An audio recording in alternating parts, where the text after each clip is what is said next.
Welcome to the Learning Pines YouTube. We hope this video helps. You'll begin by confirming the exact Windows build number and the RDP wrapper version installed, because compatibility depends on those values. Once confirmed, download the latest RDP wrap. Ini from a trusted source and save a backup of the existing file so you can revert if needed. Next, stop the remote desktop service to prevent file locks. This is done through Services, MSC, or an elevated PowerShell command.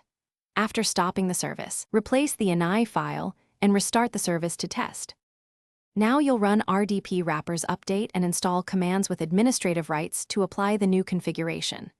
If the wrapper still reports unsupported, open RDP wrap. Ini and add or adjust the build-specific DLL pattern lines to match your Windows version. This step is precise, so compare hex signatures carefully. Once edited, restart the service again and use RDP check or the RDP wrapper UI to verify the status flags. Installing, listening, and supported. If all three are green, finish by creating a non-admin test account and attempt a remote login to ensure multiple sessions work and licensing limitations aren't blocking you.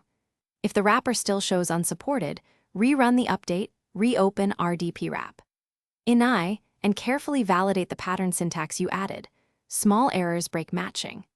Make sure no system-level conflicts exist. Certain Windows updates, security software, or third-party terminal services replacements can interfere. If nothing helps, revert backup files and capture logs before seeking a specific build-targeted Ini update.